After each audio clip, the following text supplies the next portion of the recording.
എല്ലാവർക്കും ടാലൻറ്റ് ഹണ്ടിലേക്ക് സ്വാഗതം. ഇന്നത്തെ വീഡിയോയിൽ നമ്മൾ നോക്കാൻ പോകുന്നത് 10ാം ക്ലാസ്സിൻ്റെ സെക്കൻഡ് ടേം എക്സാമിൻ്റെ സോഷ്യൽ സയൻസിൻ്റെ 2019 ചോദ്യപേപ്പറാണ്. ഇംഗ്ലീഷ് മീഡിയം ക്വസ്റ്റ്യൻ പേപ്പറാണ് ഉൾപ്പെടുത്തിയിട്ടുള്ളത്. ക്വസ്റ്റ്യൻസും അതിൻ്റെ കൂടെ ആൻസേഴ്സും ഈ വീഡിയോയിൽ തന്നെയുണ്ട്. വീഡിയോ മുഴുവനായി കാണാം. നമുക്ക് ചോദ്യങ്ങളിലേക്ക് നോക്കാം. First question, name the land revenue system implemented by the British in Bengal, Bihar and Orissa. Bengal, Bihar, Orissa എന്നിവിടങ്ങളിൽ ബ്രിട്ടീഷ് ഇംപ്ലിമെൻറ്റ് ചെയ്തിട്ടുള്ള ലാൻഡ് റവന്യൂ സിസ്റ്റം ഏതാണ്? പെർമനൻറ്റ് ലാൻഡ് റവന്യൂ സെറ്റിൽമെൻറ്റ് അഥവാ ജമീന്ദാരി സിസ്റ്റം. സെക്കൻഡ്, ഇവിടെ നമുക്ക് ഒരു ജിയോഗ്രഫിക്കൽ ഫീച്ചറിൻ്റെ സിമ്പിൾ കൊടുത്തിട്ടുണ്ട്. Identify the geographical feature represented by the symbol in topographical maps. ഇതെന്തിൻ്റെ സിമ്പിളാണ്? ഫോർട്ട് അഥവാ കോട്ടയുടെ ചിഹ്നമാണ്. Third question, differentiate between surcharge and cess. Surcharge എന്താണെന്നും സെസ് എന്താണെന്നും എഴുതാനാണ് പറഞ്ഞിട്ടുള്ളത്. സർചാർജ് എന്ന് പറഞ്ഞിട്ടുണ്ടെങ്കിൽ surcharge is an additional tax on a tax amount. ഒരു ടാക്സ് എമൗണ്ടിൽ തന്നെയുള്ള അഡീഷണലായി വരുന്ന ടാക്സാണ് surcharge. This is imposed for a certain period of time. ഇതൊരു സമയത്തേക്ക് വേണ്ടിയാണ് ഇമ്പോസ് ചെയ്യുന്നത് അഥവാ ഏൽപ്പിക്കപ്പെടുന്നത്. Usually surcharge is imposed as a given percentage on the income tax. ഇനി സെസ് എന്താണെന്ന് നോക്കാം. Cess is an additional tax for meeting some special purpose of government. ഗവൺമെൻറ്റിൻ്റെ ഒരു പ്രത്യേക കാര്യത്തിനായിട്ട് ടാക്സ് ഏർപ്പെടുത്തുന്നതാണ് cess. Cess is withdrawn when sufficient revenue is collected. അവർക്ക് വേണ്ട പണം ലഭിച്ചു കഴിഞ്ഞിട്ടുണ്ടെങ്കിൽ സെസ് വിത്ഡ്രോ ചെയ്ത് കളയും. Fourth one, mention any 2 causes of Kurichya revolt. Kurichya റിവോൾട്ടിൻ്റെ 2 കാരണങ്ങൾ എഴുതാനാണ് പറഞ്ഞിട്ടുള്ളത്. Position of excessive tax by the British, compulsion for paying tax in cash. അതായത് ബ്രിട്ടീഷ് എക്സസീവ് ആയിട്ടുള്ള കൂടുതൽ ടാക്സ് ചുമത്തുന്നു, ടാക്സ് ക്യാഷായി കൊടുക്കാനായിട്ട് സാധിക്കുന്നില്ല. Seizing of agricultural land for non payment of tax. Fifth question, list any 2 contest where the possibilities of indivisibility in topographical maps can be used. Erecting electric post, mobile towers, wireless transmission towers. What were the major decisions of Lahore session of Indian National Congress in 1929? 1929 ലാഹോറിൽ വെച്ച് നടന്ന Indian national കോൺഗ്രസിൻ്റെ മീറ്റിങ്ങിൽ എടുത്ത പ്രധാന തീരുമാനങ്ങൾ എന്തൊക്കെയായിരുന്നു? The session declared that the ultimate aim of Indian national struggle was to attain complete freedom, Purna Swaraj for the country. ആ സെഷനിൽ അവർ പ്രഖ്യാപിച്ചു ഇന്ത്യൻ ഫ്രീഡം സ്ട്രഗിളിൻ്റെ, ഇന്ത്യൻ സ്വാതന്ത്ര്യ സമരത്തിൻ്റെ അൾട്ടിമേറ്റ് എയിം എന്ന് പറയുന്നത് കംപ്ലീറ്റ് ഫ്രീഡമാണ്, പൂർണ്ണമായ സ്വാതന്ത്ര്യമാണ്. It also resolved to start the civil disobedience movement under the leadership of Mahatma Gandhi. മഹാത്മാഗാന്ധിയുടെ നേതൃത്വത്തിൽ സിവിൽ ഡിസോബീഡിയൻസ് മൂവ്മെൻറ്റും അവർ സ്റ്റാർട്ട് ചെയ്തു. 7th question, what do the following statements regarding remote sensing indicates. താഴെ കൊടുത്തത് ഏത് സെൻസിങ് ഇൻഡിക്കേറ്റ് ആണ് എന്നാണ് പറയേണ്ടത്. Remote sensing indicate the amount of electromagnetic radiation reflected by each object. Spectral സിഗ്നേച്ചറാണ്. The device used for data collection in more remote sensors. So ഫസ്റ്റത്തെ answer spectral സിഗ്നേച്ചറും രണ്ടാമത്തേത് സെൻസേഴ്സുമാണ്. 8th question, name the act that led to Jallian Walabagh massacre. Jallian Walabagh കൂട്ടക്കൊലയ്ക്ക് കാരണമായിട്ടുള്ള നിയമം ഏതാണ്? അതെന്താണ്? ഏത് നിയമമാണ്? റൗലറ്റ് ആക്ട് ആണ്. As per this act any person could be arrested and imprisoned without trial. 9th question, citizenship is the full and equal membership in a nation. Mention the 2 type of citizenship. ഏതെങ്കിലും 2 തരം citizenship ഇവിടെ mention ചെയ്യാനാണ് പറഞ്ഞിട്ടുള്ളത്. ഒന്ന് natural സിറ്റിസൺഷിപ്പാണ്, രണ്ടാമത്തേത് acquired സിറ്റിസൺഷിപ്പാണ്. 10th question, what do you mean by commercialisation of agriculture? Explain the circumstances that led the farmers to commercialisation of agriculture. എന്താണ് കൊമേഴ്ഷ്യലൈസേഷൻ ഓഫ് അഗ്രികൾച്ചർ എന്നതുകൊണ്ട് ഉദ്ദേശിക്കുന്നത്? ഫാമേഴ്സ് കൊമേഴ്ഷ്യലൈസേഷൻ ഓഫ് അഗ്രികൾച്ചർ ചെയ്യാനുണ്ടായ സാഹചര്യങ്ങൾ വ്യക്തമാക്കുവാനുമാണ് പറഞ്ഞിട്ടുള്ളത്. Additionally, the peasants in India were engaged in agriculture mainly to produce the things only to meet the needs of their family and the village. During the British rule, they were compelled to cultivate crops according to the market needs. As a result, commercial crops were largely cultivated instead of food crops. This transformation is termed as commercialization of agriculture. Farmers had to pay high rate of tax in the form of cash before the deadline. To meet this, they cultivated the crops that had higher market price. The products that had demand in European markets were given higher price. കൃഷിക്കാർ അവരുടെ കൃഷിഭൂമിയിൽ അവരുടെ കുടുംബത്തിനും ഗ്രാമത്തിനും വേണ്ട വിളകൾ മാത്രമായിരുന്നു cultivate ചെയ്തിട്ടുണ്ടായിരുന്നത്, കൃഷി ചെയ്തിട്ടുണ്ടായിരുന്നത്. എന്നാൽ ബ്രിട്ടീഷ് ആധിപത്യത്തിൽ വന്നപ്പോൾ അവർക്ക് മാർക്കറ്റിൽ അത്യാവശ്യം നല്ല റേറ്റിലുള്ള ഹയർ പ്രൈസിലുള്ള ഫുഡ് ക്രോപ്സൊക്കെ കൾട്ടിവേറ്റ് ചെയ്യേണ്ടി വന്നു, കൃഷി ചെയ്യേണ്ടി വന്നു. ഈ ഒരു ട്രാൻസ്ഫോർമേഷനെയാണ് നമ്മൾ കൊമേഴ്ഷ്യലൈസേഷൻ ഓഫ് അഗ്രികൾച്ചർ എന്ന് പറയുന്നത്. ട്രഡീഷണൽ ക്രോപ്സ് വിട്ട് കൊമേഴ്ഷ്യൽ ക്രോപ്സിലേക്ക് പോവേണ്ടി വന്നു. ഇതിന് ഫാമേഴ്സിന് ഇടയാക്കിയ കാരണങ്ങൾ എന്തൊക്കെയായിരുന്നു? ഫാമേഴ്സിന് ഹൈ ടാക്സ് അടിക്കേണ്ടി വന്നു, ഹൈ റേറ്റ് ഓഫ് ടാക്സ് അടിക്കേണ്ടി വന്നു. അത് ഒരു ടൈം പറയും, ആ ടൈമിന് മുന്നേ ക്യാഷ് ആയിട്ട് തന്നെ അടിക്കേണ്ടി വന്നു. ഇങ്ങനെ വന്നപ്പോൾ അവർ മാർക്കറ്റിൽ നല്ല റേറ്റിൽ പോകുന്ന വിളകളൊക്കെ കൃഷി ചെയ്യാനായിട്ട് തുടങ്ങി. ഇതിനെയാണ് നമ്മൾ കൊമേഴ്ഷ്യലൈസേഷൻ എന്ന് പറയുന്നത്. കൂട്ടുകാർക്ക് മനസ്സിലായി എന്ന് കരുതുന്നു. നമുക്ക് അടുത്ത ചോദ്യം നോക്കാം. 11th question. English education was introduced in India to prepare a generation that favor English lifestyles. This has created different effect among Indians. Substantiate. അതായത് ഇംഗ്ലീഷ് എഡ്യൂക്കേഷന് നമ്മൾ ഇന്ത്യയിൽ ഇൻട്രൊഡ്യൂസ് ചെയ്തത് ഇംഗ്ലീഷുകാരുടെ ലൈഫ് സ്റ്റൈൽ ഫേവർ ചെയ്യുന്ന ഒരു ജനറേഷനെ വാർത്തെടുക്കാൻ വേണ്ടിയാണ് അല്ലേ? ഇത് ഇന്ത്യക്കാരെ മറ്റൊരു രീതിയിലാണ് ബാധിച്ചത്. ഈ ഒരു സ്റ്റേറ്റ്മെൻറ്റിനെ കുറിച്ച് പറയാനാണ് പറഞ്ഞിട്ടുള്ളത്. ഹിസ്റ്ററി ടെക്സ്റ്റ് ബുക്കിൽ പേജ് നമ്പർ 85 ലാസ്റ്റ് ഇത് പറയുന്നുണ്ട്. English culture and ideologies began to intrude in Indian society. English കൾച്ചറും അവരുടെ ഐഡിയോളജീസും നുഴഞ്ഞു കയറുവാൻ തുടങ്ങി. Some Indian leaders found necessary to resist this cultural invention. നമ്മുടെ ഇന്ത്യയിലെ കുറച്ച് ലീഡേഴ്സിന് മനസ്സിലായി ഈ ഒരു നുഴഞ്ഞു കയറ്റം നമ്മൾ റെസിസ്റ്റ് ചെയ്യേണ്ടതായിട്ടുണ്ട്, പ്രതിരോധിക്കേണ്ടതായിട്ടുണ്ട്.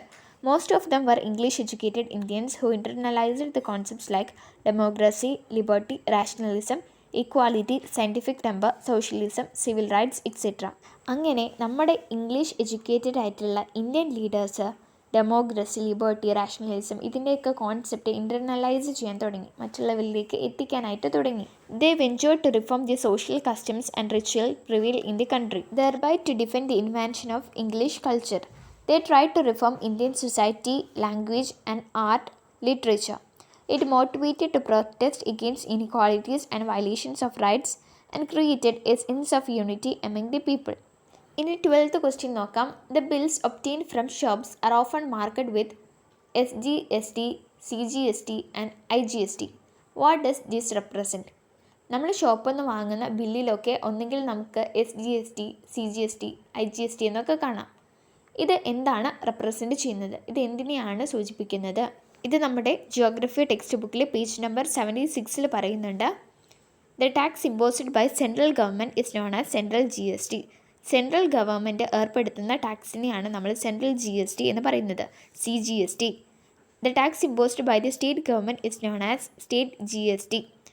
സ്റ്റേറ്റ് ഏർപ്പെടുത്തുന്ന GST ആണ് നമ്മൾ സ്റ്റേറ്റ് GST അഥവാ SGST എന്ന് പറയുന്നത്. The GST on interstate trade is imposed and collected by central government. This is known as integrated GST or IGST. Inter state trade നടത്തുമ്പോൾ ഉണ്ടാകുന്ന GST അത് സെൻട്രൽ ഗവൺമെൻറ് ഏർപ്പെടുത്തുന്നതാണ്. അതിനെയാണ് നമ്മൾ ഇൻ്റഗ്രേറ്റഡ് GST എന്ന് പറയുന്നത്, IGST. അടുത്ത question, what are contour lines? Contour രേഖകൾ എന്ന് പറഞ്ഞിട്ടുണ്ടെങ്കിൽ എന്താണ്? List the things that can be assessed from contour lines in the topographical map. Topographical മാപ്പിൽ നമുക്ക് കോണ്ടൂർ ലൈൻസ് കൊണ്ട് എന്തൊക്കെ കണ്ടെത്താനായിട്ട് സാധിക്കും എന്ന് ലിസ്റ്റ് ചെയ്യുക. കോണ്ടൂർ ലൈൻസ് എന്ന് പറഞ്ഞിട്ടുണ്ടെങ്കിൽ എന്താണ്? Contour lines are imaginary lines drawn on maps connecting those places having equal elevation from the see level. Contour lines ഉപയോഗിച്ച് നമുക്ക് ടോപ്പോഗ്രാഫിക്കൽ മാപ്പിൽ എന്തെല്ലാം കണ്ടെത്താനായിട്ട് സാധിക്കും? Altitude of the place, nature of the slope, shape of the land form. 14th question, explain the role played by Sardar Vallabhbhai Patel in the integration of princely states.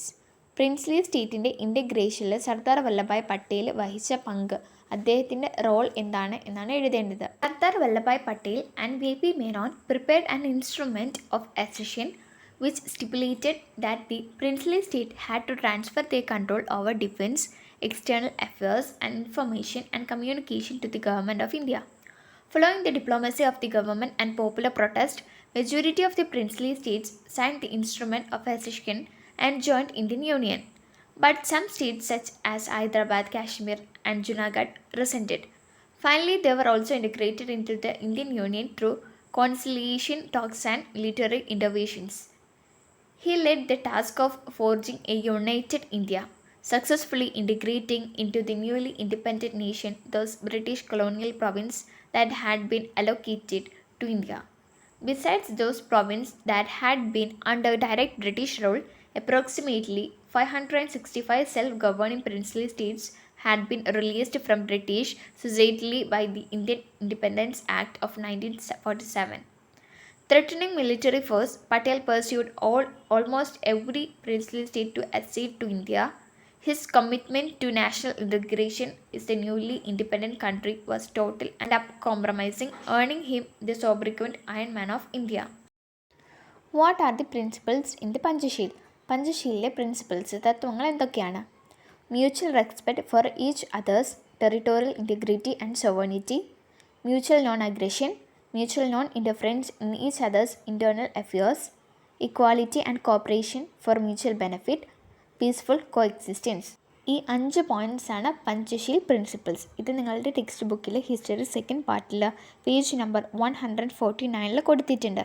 16th question, what were the proposals put forward by social reformers to bring about fundamental changes in the Indian society? Write any 3. നമ്മുടെ text ബുക്കിൽ 6 points കൊടുത്തിട്ടുണ്ട്. History first പാർട്ടിലെ page number 86 eradicate caste system, protect the right of all, eliminate discrimination against women, provide education to all, promote widow remarriage, abolish child marriage, and eliminate the supremacy of clergy.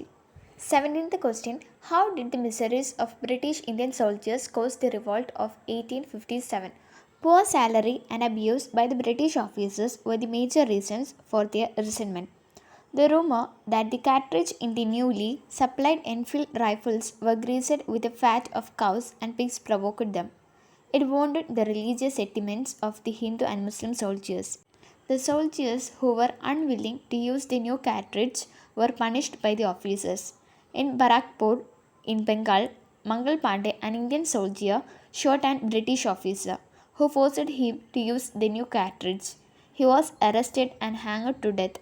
ഇത് നമ്മുടെ history text ബുക്കിലെ chapter 4 page number 75-76 കൊടുത്തിട്ടുണ്ട്. 18th question, identify the theories regarding the origin of state from the given hints. First one, the establishment of power by the strong over the weak. ഇത് power തിയറിയാണ്. The result of contract by the people, social contract theory. Formed by social evolution theory. State in the creation of God, divine right theory. ഇനി നമുക്ക് question number 19 നോക്കാം. Complete the table complete ചെയ്യാനാണ്. Reform മൂവ്മെൻറ്റ്സും റിഫോമേഴ്സും. Ramakrishna Mission സ്ഥാപിച്ചതാരാണ്? Swami Vivekananda. Annie ബസിൻ്റെ reform മൂവ്മെൻറ്റാണ് Theosophical Society. Aligarh movement തുടങ്ങി വെച്ചത് സർ സയ്യിദ് അഹമ്മദ് ഖാൻ. ശ്രീനാരായണ ഗുരുവിൻ്റെ റിഫോം മൂവ്മെൻറ്റാണ് ശ്രീനാരായണ ധർമ്മ പരിപാലന യോഗം. 20th question, explain the achievements of independent India in space research. ബഹിരാകാശ ഗവേഷണത്തിൽ ഇൻഡിപെൻഡൻറ്റ് ഇന്ത്യ, സ്വതന്ത്ര ഇന്ത്യയുടെ അച്ചീവ്മെൻറ്റ്സ് എന്തൊക്കെയാണ്? Indian national committee for space research, Indian space research organisation ISRO. The first rocket launching station in India was established in Thumba near Thiruvananthapuram. First satellite Aryabhata was successfully launched in 1975. Space vehicles and rocket launchers were also developed. Space missions such as Chandrayaan and Mangalyaan. India became a member in the convented group to the launch space shuttle to the lunar. 21th question, what are topographical maps? ധരാതലീയ ഭൂപടങ്ങൾ അഥവാ topographical maps എന്താണ്? List ഇനി 3 uses of topographical map. Topographical മാപ്പിൻ്റെ 3 uses എഴുതാനാണ് പറഞ്ഞിട്ടുള്ളത്. എന്താണ് topographic മാപ്പ് എന്ന് പറഞ്ഞിട്ടുണ്ടെങ്കിൽ, topographic maps depict in minute detail all the natural and man-made features on the earth's surface. ഇനി അതിൻ്റെ 3 യൂസസ് എഴുതാനാണ് പറഞ്ഞിട്ടുള്ളത്.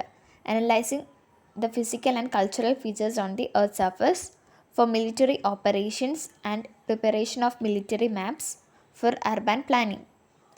നമുക്ക് 22 ക്വസ്റ്റ്യൻ നോക്കാം. Explain the result of early struggles of Gandhiji in India. എന്തൊക്കെയായിരുന്നു ഗാന്ധിജിയുടെ ഏർലി സ്ട്രഗിൾസിൻ്റെ റിസൾട്ട്? ഫലങ്ങൾ എന്തൊക്കെയായിരുന്നു? നമ്മുടെ ഹിസ്റ്ററിയിലെ ഫസ്റ്റ് പാർട്ട് ടെക്സ്റ്റ് ബുക്കിൽ പേജ് നമ്പർ 103 കൊടുത്തിട്ടുണ്ട്. The struggles he took up popularised his ideologies and method of protest. Till his entry to the political scenario, national movement was confined to the education section of the society. His method of protest attracted the laymen to the movement. The city-centric national movement spread to rural areas. Gandhiji became a national leader acceptable to all strata of the society? Answer the following questions by analyzing the given model reference grids. ഇവിടെ നമുക്ക് ഒരു reference grids തന്നിട്ടുണ്ട്. ഇതുപയോഗിച്ച് നമുക്ക് താഴെ തന്നിട്ടുള്ള ചോദ്യങ്ങൾക്ക് ഉത്തരം എഴുതാനാണ് പറഞ്ഞിട്ടുള്ളത്. ആദ്യത്തെ ക്വസ്റ്റ്യൻ എന്താണ്? Identify any one physical feature shown in the grids. ഇവിടെ ഗ്രിഡ്സിൽ കൊടുത്തിരിക്കുന്ന ഏതെങ്കിലും ഒരു ഫിസിക്കൽ ഫീച്ചർ എഴുതാനാണ് പറഞ്ഞിട്ടുള്ളത്. ഫിസിക്കൽ ഫീച്ചർ എന്ന് പറയുമ്പോൾ നിങ്ങൾ ഫോട്ടോ ഒന്നും എഴുതരുത്. ഇവിടെ ഫിസിക്കൽ ഫീച്ചറാണ് കൊടുത്തിട്ടുള്ളത്, കൾച്ചറൽ ഫീച്ചർ അല്ല പറഞ്ഞിട്ടുള്ളത്. അപ്പോൾ നമുക്ക് റിവർ എഴുതാം, ലേക്ക് എഴുതാം. ഇനി രണ്ടാമത്തെ question, identify the geographical feature with 6 grid reference 8, 5, 3, 3, 7, 3. ഇവിടെ ഗ്രിഡ് റെഫറൻസ് 8, 5, 3യും 3, 7, 3യുമായിട്ടുള്ള ജിയോഗ്രഫിക്കൽ ഫീച്ചർ ഏതാണ്? ലൈറ്റ് ഹൗസ് ആണ് വരുന്നത്. Locate the lake using 4 figure grid reference method. 4 അക്ക ഗ്രിഡ് റെഫറൻസ് മെത്തേഡ് ഉപയോഗിച്ച് ലേക്കിനെ ലൊക്കേറ്റ് ചെയ്യാനാണ് പറഞ്ഞിട്ടുള്ളത്. അപ്പോൾ നമുക്ക് 8, 2, 3, 5 എന്ന ആൻസറായിട്ട് കിട്ടും. Locate the tube well using 6 figure grid reference method. 6 അക്ക ഗ്രിഡ് റെഫറൻസ് മെത്തേഡ് ഉപയോഗിച്ച് ട്യൂബ് വെല്ലിനെ ലൊക്കേറ്റ് ചെയ്യാനാണ് പറഞ്ഞിട്ടുള്ളത്. 8, 3, 6, 3, 4, 3 ആണ് ആൻസറായിട്ട് കിട്ടുക. 24th question, arrange the items in column B appropriate to column A. Column എയും ബിയും തമ്മിൽ മാച്ച് ചെയ്യാനാണ് പറഞ്ഞിട്ടുള്ളത്. ആദ്യത്തേത് ഇൻസാറ്റ് ആണ്. ഇൻസാറ്റ് എന്ന് പറയുന്നത് ജിയോ സ്റ്റേഷനറി സാറ്റലൈറ്റുമായിട്ടാണ് മാച്ച് ചെയ്യേണ്ടത്. IRS സൺ സിങ്ക്രോണസ് സാറ്റലൈറ്റുമായിട്ടാണ് മാച്ച് ചെയ്യേണ്ടത്. സ്റ്റീറോസ്കോപ്പ് ഏരിയൽ റിമോട്ട് സെൻസിങ്ങുമായിട്ട് മാച്ച് ചെയ്യണം. കമ്പ്യൂട്ടർ സോഫ്റ്റ്വെയർ ജിയോഗ്രാഫിക് ഇൻഫർമേഷൻ സിസ്റ്റവുമായിട്ട് മാച്ച് ചെയ്യണം. 25th question, explain the basic factors of a state. ഒരു സ്റ്റേറ്റിൻ്റെ ബേസിക് ഫാക്ടേഴ്സിനെ കുറിച്ച് എക്സ്പ്ലെയിൻ ചെയ്യാനാണ് പറഞ്ഞിട്ടുള്ളത്. ഒരു സ്റ്റേറ്റിന് ബേസിക്കായി വേണ്ടത് 4 ഫാക്ടേഴ്സാണ്: population, territory, government, sovereignty. Population എന്ന് പറഞ്ഞിട്ടുണ്ടെങ്കിൽ എന്താണ്? Population is an indispensable factor in the formation of a state. The minimum and the maximum number of people of a country are not fixed. Territory എന്ന് പറഞ്ഞിട്ടുണ്ടെങ്കിൽ ഈ state should have an exact territory with clear-cut boundary. The state is formed when the people settle permanently in a particular territory. Government is an unavoidable constituent of a state. On behalf of the state, the government makes the executes law and ensures justice to the people. Sovereignty. State has the right to take decision on national and international affairs independently without any external control. The supreme authority of a state is called sovereignty. Sovereignty is the absolute, unlimited and indivisible power. 26th question, explain any 4 sources of non-tax revenue of government. First one, fees ആണ്. Fees is the reward collected for the government service. License fees, registration fees, tuition fees അങ്ങനെ. Fines and penalties. Fines and penalties are punishments for violating the laws. അടുത്തത് grants ആണ്. Grants എന്ന് പറഞ്ഞിട്ടുണ്ടെങ്കിൽ grants are the financial aid provided by one government or organization for meeting a specific objective. For example, grants are provided by central and state government to local self-governments. അടുത്തത് interest ആണ്. Government receive interest for loans given to various enterprises, agencies and countries. അടുത്തത് profit. Profit is the net income received from the enterprises operated by the government. For example, profit from the Indian Railways. അടുത്ത question, the movements and persons who had difference of opinion towards Gandhian approach played a crucial role in the national struggle of India. ഈ ഒരു സ്റ്റേറ്റ്മെൻറ്റിനെ evaluate ചെയ്യാനാണ് പറഞ്ഞിട്ടുള്ളത്. അല്ലെങ്കിൽ നമുക്ക് explain the national struggles of Indian National Congress led by Gandhiji. ഇതിലേതിനും ഉത്തരം എഴുതാവുന്നതാണ്. അത് നമുക്ക് ഫസ്റ്റ് ക്വസ്റ്റ്യൻ്റെ ആൻസർ നോക്കാം. The movements and persons who had difference of opinion towards Gandhian approach played a crucial role in the national struggle of India. നമുക്ക് എങ്ങനെ answer എഴുതാം? Many such movements and persons who had difference of opinion towards the Gandhian approach to the struggle for independence also played crucial roles in attaining freedom for our country. Their objective was also nothing but India's freedom from colonial clutches. First one, the Swaraj Party ആണ്. C.R. Das and Motilal Nehru. They argued for making legislative assemblies as platform for raising our voices. രണ്ടാമത്തേത് Hindustan Socialist Republican Association. Bhagat Singh, Chandrashekhar Azad, Rajguru and Sukhdev were at the helm of this movement. They floated a military wing called Republican Army. Third one, Congress Socialist Fraction within the Indian National Congress. Jawaharlal Nehru, Subhash Chandra Bose, J. Prakash Narayanan and Aruna Asif Ali. Congress Socialist Party J Prakash Narayanan. കൂട്ടുകാരെ, രണ്ടാമത്തെ കോളത്തിൽ നമ്മൾ അതിൻ്റെ ഫൗണ്ടേഴ്സും അതിൻ്റെ ഒബ്ജക്റ്റീവുമാണ് പറയുന്നത്. The Indian National Army INA തുടങ്ങിയത് ആരാണ്? രാജ് ബിഹാരി ബോസാണ്. ഫോർവേഡ് ബ്ലോക്ക് സുഭാഷ് ചന്ദ്രബോസാണ് ഫോർവേഡ് ബ്ലോക്ക് തുടങ്ങിയത്. He took the charge of Indian National Army. പിന്നീട് അദ്ദേഹം രാജ് ബിഹാരി ബോസ് തുടങ്ങി വെച്ച ഇന്ത്യൻ നാഷണൽ ആർമീൻ്റെ ചാർജ് ഏറ്റെടുത്തു. He formed a provisional government for free India in Singapore with aim of forcing British to quit India. അടുത്തത് അഭിനവ് ഭാരത് സൊസൈറ്റിയാണ്. VD Savarkar. India Republican Army Suryasen. കൂടാതെ Ghadar party തുടങ്ങിയത് ലാല ഹർദയാലാണ്. അനുശീലൻ സമിതി ബരീന്ദർ കുമാർ ഘോഷും പുള്ളിൻ ബിഹാരി ദാസും കൂടി ചേർന്ന് തുടങ്ങിയതാണ്. അടുത്ത question, explain the national struggles of Indian National Congress led by Gandhiji.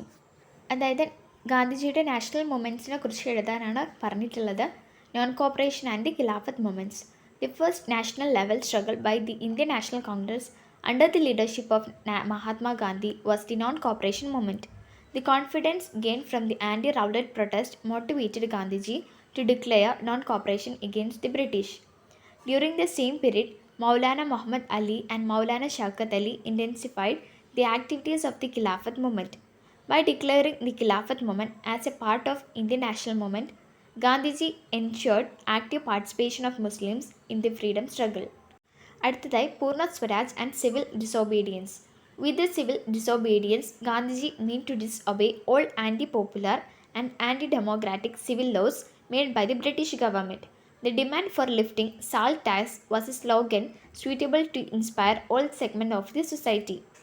Inspired by the call of Gandhiji, people in various parts of the country started to produce salt on their own, violating the British regulations. The British quit India. The Quit India movement was the last popular protest organized by the Indian National Congress under the leadership of Gandhiji. It was a mass movement based on the ideology of non-violence, ahimsa, meant to force the British to leave the country, offering complete freedom to Indians. The Quit India movement was a clear indication of people's determination to grab freedom for their country. ഇപ്പോൾ നമ്മൾ ഏതൊക്കെ national മൂവ്മെൻറ്റ്സിനെ കുറിച്ച് പറഞ്ഞു? Quit ഇന്ത്യയെക്കുറിച്ച് പറഞ്ഞു, പൂർണ്ണ സ്വരാജിനെ കുറിച്ച് പറഞ്ഞു, civil disobedience, non cooperation movement and Khilafat movement. അടുത്ത question, what is remote sensing? എന്താണ് remote sensing? Classify and explain remote sensing by using given hints. ഇവിടെ നമുക്ക് 2 സൂചനകൾ കൊടുത്തിട്ടുണ്ട്. അതുപയോഗിച്ച് റിമോട്ട് സെൻസിനെ ക്ലാസിഫൈ ചെയ്യാനും എക്സ്പ്ലെയിൻ ചെയ്യാനാണ് പറഞ്ഞിട്ടുള്ളത്. Source of energy, platform. ആദ്യം നമ്മളോട് റിമോട്ട് സെൻസിങ് എന്താണ് എന്നാണ് ചോദിച്ചിട്ടുള്ളത്. റിമോട്ട് സെൻസിങ് എന്ന് പറഞ്ഞിട്ടുണ്ടെങ്കിൽ A method of collecting information about an object, place or phenomenon without actual physical contact is remote sensing. ഇനി നമുക്ക് അതിനെ ക്ലാസിഫൈ ചെയ്യാം. Classification of remote sensing based on sources of energy. Remote sensing 2 വിധമാണ് ഉള്ളത്. Passive remote sensing, active remote sensing. ഇതിനെക്കുറിച്ച് നമ്മുടെ geography text ബുക്കിൽ വ്യക്തമായി കൊടുത്തിട്ടുണ്ട്. കൂട്ടുകാർ അത് വായിച്ചു നോക്കണം. Remote sensing is carried out with the help of solar energy is known as passive remote sensing. Remote sensing made with the aid of artificial source of energy radiating from the sensor is known as active remote sensing. അടുത്തതായി classification of remote sensing based on the platform. Terrestrial photography ഉണ്ട്, aerial remote sensing ഉണ്ട്, satellites remote sensing ഉണ്ട്. The method of obtaining the earth topography using cameras from the ground is known as terrestrial photography. The method of obtaining photographs of the Earth's surface continuously from the sky by using cameras mounted on aircraft is known as aerial remote sensing. The process of gathering information using the sensors installed in artificial satellite is known as satellite remote sensing. കൂട്ടുകാരുടെ remote സെൻസിങ്ങും അതിൻ്റെ ക്ലാസിഫിക്കേഷനും പഠിച്ചിരിക്കണം, അത് important ആണ്. അടുത്തത് explain the modern techniques in geography based on given hints. ജിയോഗ്രഫിയിലെ modern techniques എന്തൊക്കെയാണ്? Geographical Information System and its uses, Global Positioning System and its method of functioning. ഇതിൻ്റെ ആൻസർ നമുക്ക് എങ്ങനെ എഴുതാം? Geographic Information System is a computer-based information management system by which the data collected from the sources of information like maps, aerial photographs, satellite imageries, table, surveys, etc. are incorporated into the computer using softwares which are retrieved, analyzed and displayed in the form of maps, tables and graphs. All data analyzed with GIS are done based on the 2 kinds of data, spatial data and attributes, By using GIS, we can compile data from different sources, update and incorporate data easily, conduct thematic studies, represent geographical features spatially, generate visual models of future phenomena and processes based on the data collected, prepare maps, tables and graphs. കൂട്ടുകാരെ, ഈ വീഡിയോയിൽ നമ്മൾ ഇത്രയും ചോദ്യങ്ങളാണ് discuss ചെയ്തത്. ഒരു question paper full നമ്മൾ discuss ചെയ്ത് കഴിഞ്ഞു. കൂട്ടുകാർക്ക് ഈ വീഡിയോ ഉപകാരപ്പെട്ടു എന്ന് കരുതുന്നു. മറ്റൊരു വീഡിയോയുമായി കാണാം. താങ്ക്